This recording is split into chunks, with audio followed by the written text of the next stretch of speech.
అశ్వ సంవత్సరంలో కైలాస యాత్ర Shri Gayatri tours and travels 8977349696. Azad గారు చాలా మంది డివోర్స్ తీసుకున్న తర్వాత అసలు కొంతమంది అంట ఎవరైతే వీళ్ళతో అఫేర్ ఉంది వాళ్ళతో అఫేర్ ఉంది అని చెప్పి కోర్టులో మాట్లాడుకుంటారో వాళ్ళని డివోర్స్ అయిన నెక్స్ట్ మంత్ పెళ్లి చేసుకుంటారు అని చెప్పి చాలా మంది అడ్వకేట్స్ కూడా మాట్లాడడం నేను విన్నాను.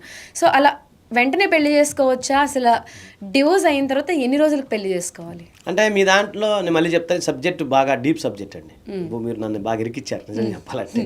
సో ఈ సబ్జెక్ట్లో ఏంటంటే ఇంత ఎక్స్పీరియన్స్ మీద నేను చెప్తున్నాను. మన ఎక్స్పీరియన్స్ ఇక్కడ మెయిన్. సబ్జెక్ట్ ఏముంది ఎట్లా కొడితే ఇప్పుడు చాలా వచ్చేస్తున్నాయి.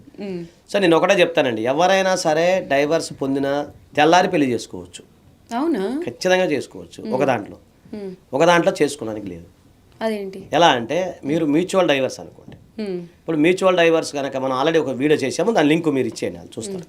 So mutual divorce plus contest divorce కూడా చెప్పాం కదా అంతకుముందు, అవి కూడా లింక్ మీరు చూడండి. సో ఆ రెండు చూడండి, లింక్ చూస్తే మీకు అర్థమైపోతుంది. ఇప్పుడు మ్యూచువల్ డైవర్స్ అనుకుందాం మాటర్స్కి. ఇప్పుడు మ్యూచువల్ డైవర్స్ విషయంలోకి వస్తే చాలామంది ఏంటంటే మ్యూచువల్ డైవర్స్లో ప్లస్ పాయింట్ ఏంటంటే దానికి అప్పీల్ ఉండదు, మళ్ళీ ఫర్దర్ అప్పీల్ వెళ్ళడానికి లేదు. భార్యాభర్తలు కనుక మ్యూచువల్ డైవర్స్ తీసుకుంటే తూచడానికి ఉండదు. ఫర్దర్గా హైకోర్టుకి వెళ్ళాలి, అది హైకోర్టు వారు అడ్మిట్ చేయరు, మ్యాక్సిమం చేయరు, వెళ్ళాలి. తర్వాత అప్పుడు మ్యూచువల్ డైవర్స్లో ఏమవుతుందంటే వాళ్ళు డైవర్స్ తీసుకున్న తెల్లారి ఎలాంటి అప్పీల్ ఉండవు. సో మళ్ళీ ఎలాంటి అప్పీల్స్ ఉండదు కాబట్టి మీరు తెల్లారి నుంచి అది ఇంప్లిమెంటేషన్ అయిపోతుంది. ఈరోజు డైవర్స్ అయిపోయి రేపు ఈ టైంకి పెళ్లి చేసేసుకోవచ్చు, చక్కగా పెళ్లి చేసుకుని ఎవరి జీవితాన్ని వల్ల లీడ్ చేసుకోవచ్చు. మ్యూచువల్లో ఎలాంటి ఇబ్బంది లేదు.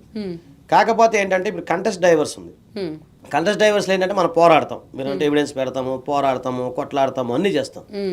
అన్నీ చేసే సందర్భంలో ఏమవుతుందంటే కోర్టు వారు విచారించి, అంటే ఇక్కడ చాలామంది ఏంటంటే నా భార్య నాకు డైవర్స్ ఇవ్వట్లేదు లేదా నా భర్త డైవర్స్ ఇవ్వట్లేదు అంటారు. అదంతా అపోహ. భారతదేశంలో ఎవరెవరికి డైవర్స్ ఇవ్వరు. ఏ భార్య భర్తకి ఇవ్వదు, భర్త భార్యకి ఇవ్వరు, కోర్టు వారు ఇస్తారు. డైవర్స్ ఇచ్చేది కోర్టు వారు, అంతే. చాలా మందికి అది తెలియదు.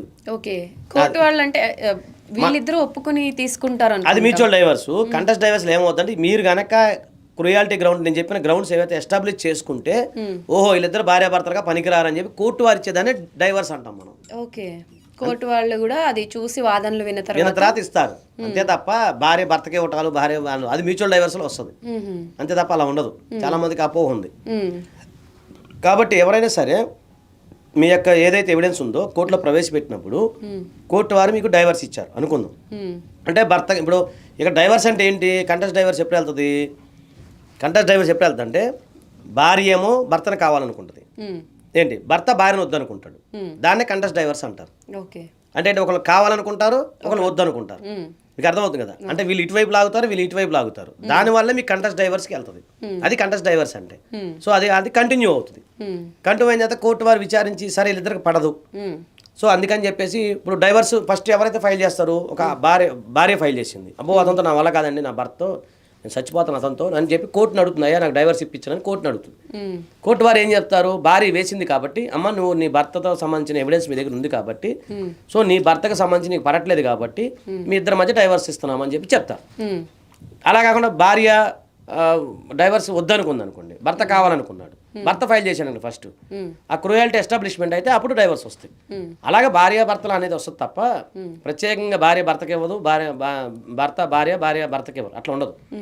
సో ఈ సందర్భంలో ఏమవుతుందంటే కోర్టు వారు విచారించి మీకు ఇచ్చారు, డైవర్స్ ఇచ్చేసారు, అయిపోయింది అమ్మాయి అనుకున్నాం. అయిపోయిన తర్వాత మళ్ళీ మీకు అప్పీల్ పీరియడ్ అనేది ఉంటుంది. అంటే ఈరోజు కంటెస్ట్ డైవర్స్లో ఈరోజు ఇచ్చారు, ఇచ్చిన 90 days వెయిట్ చేయాలి ఎవరైనా సరే, భార్య కానీ భర్త కానీ. వెయిట్ చేసిన తర్వాత మీరు 90 days తర్వాత 91st day నాడు పెళ్లి చేసుకోవచ్చు. అప్పటి వరకు కంపల్సరీ వెయిట్ చేయాలి, మినిమం 3 months ఆగాలి. 3 months ఆగాలి, దట్ ఈస్ ద రూల్. ఎందుకంటే మళ్ళీ ఎవరన్నా కింది కోర్టులో ఫెయిల్ అయ్యింది, ఇప్పుడు ఉదాహరణకి భార్య డైవర్స్ కాల్ వేసింది, సో కోర్టు వారు ఇచ్చేశారు, అప్పుడు భర్త ఏం చేస్తాడు? మళ్ళీ అప్పీల్కి వెళ్తాడు, లేదా రివర్స్ అయినా సరే భార్య అయినా కావచ్చు, ఆ కోర్టుకి వెళ్తారు. కోర్టుకి వెళ్ళినప్పుడు అప్పుడు కోర్టు వారు విచారిస్తారు, అప్పుడు మళ్ళీ మీరు పెళ్లి చేసుకున్నాను ఉండదు, లాక్ అయిపోతారు మీరు. మళ్ళీ హైకోర్టు నుంచి సుప్రీంకోర్టు వెళ్ళి సుప్రీంకోర్టు లాస్ట్లో వెళ్ళాలి, ఇలా మనకు పుణ్యకాలం పూర్తి అయిపోతుంది. సో దానివల్ల ఇక్కడ ప్రాబ్లం అవుతుంది. కాబట్టి మీరు జనరల్గా మేము చాలా మంది కేసులో చూస్తాం, సార్ మన కేసు ఓడిపోయాం సార్, మన డైవర్స్ వచ్చిందంటే అప్పీల్కి వెళ్ళాల్సిందే, వేరే మార్గం లేదు, ఆయన చేతిలో ఏదో ఉండదు కదా, అలా చేసుకోవచ్చు. అది దానికి కంపల్సరీ వెయిట్ చేయాల్సి. సో అదేదో 3 నెలలు ఆగితే ఈ గోల్ ఉండదు. 3 నెలలు ఆగిన తర్వాత పెళ్లి చేసుకుంటే ఇవేం ఉండదు. ఒకరు కావాలి ఒకరు వద్దు అనుకున్న ప్రాసెస్ లో మాత్రమే 3 నెలలు ఆగాలి. మిగతా టైంలో నెక్స్ట్ డే అక్కర్లేదు. ఎక్స్పర్ట్ డిగ్రీ ఉంటుంది. మీకు ఆల్రెడీ మనం మాట్లాడుకున్నాం, అది కూడా సబ్జెక్ట్ మాట్లాడుకున్నాం. డైవర్స్ ఎన్ని రకాలు ఉన్నాయి దాంట్లో ఎపిసోడ్లో మాట్లాడుకున్నాం. ఎక్స్పర్ట్ డిగ్రీ ఏదైతే ఉందో, ఎక్స్పర్ట్ డిగ్రీ అంటే కోర్టుకి సరే భార్య కానీ భర్త కానీ, ఇప్పుడు ఒక భార్య మామూలుగా డైవర్స్ కోసం ఫైల్ చేశారు. ఫైల్ చేసినప్పుడు కోర్టు వారు విచారించారు, ఆయనకి నోటీస్ పంపించారు, సమన్స్ పంపించారు. అతను రాలా. సో ఒకసారి చూస్తారు, 2 సార్లు చూస్తారు, 2 సార్లు రాలేదు. రాకపోతే కోర్టు వారు అంటే ఎక్స్పర్టీ ఇచ్చేస్తారు. ఎక్స్పర్టీ డైవర్స్ అంటాం. ఎక్స్పర్ట్ డైవర్స్ ఇచ్చిన తర్వాత ఆటోమేటిక్గా అది 90 డేస్, అది కూడా 90 డేస్ ఉంటుంది. సో దాంట్లో అప్పీల్ ఉండదు. ఆ ఎక్స్పర్ట్ అయిపోయిన తర్వాత ఒకవేళ 90 డేస్ లోపు వచ్చి భర్త వచ్చి లేదండి నేను కోర్టుకు కొన్ని నాకున్న రీజన్స్ అంటే ఆయనకి ఎందుకు రాలేకపోయాడు ఏంటి అనేది సెట్ సైడ్ పిటిషన్ అంటారు. అంటే తిరిగి రీఓపెన్ చేయమని చెప్పి మన భాషలో చెప్పండి. ఆ సెట్ సైడ్ పిటిషన్ సేమ్ కోర్టులోనే వేసుకోవాలి. దానికి అప్పీల్ ఉండదు. సేమ్ కోర్టులో వేస్తే మళ్ళీ కోర్టు వారు మళ్ళీ విచారించి దాన్ని ఓపెన్ చేస్తారు. ఓపెన్ చేసి మళ్ళీ ట్రయల్ నడుస్తూ ఉంటుంది.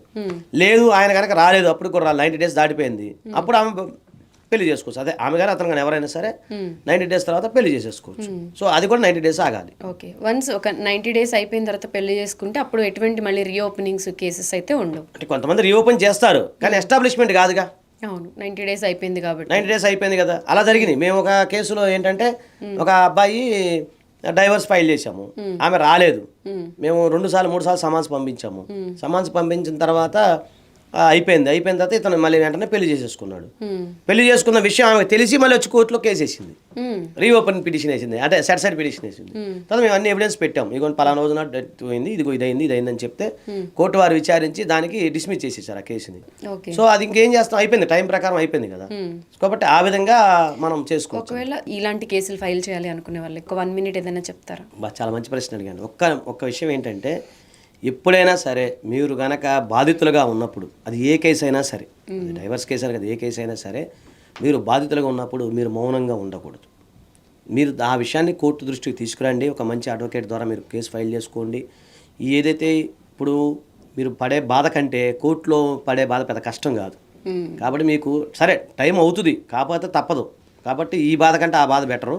సో మీరు ప్రయత్నం చేసి ఇమీడియట్గా మీరు డైవర్స్ కేసు ఏదైతే ఉందో అది ఫైల్ చేసుకోండి, విముక్తి పొందండి. ముందైతే టెంపరీ మీకు విముక్తి వస్తుంది. కానీ బాధపడకుండా జీవితకాలం జీవోత్సవంలాగా బతకద్దు అనేది నా యొక్క విజ్ఞప్తి.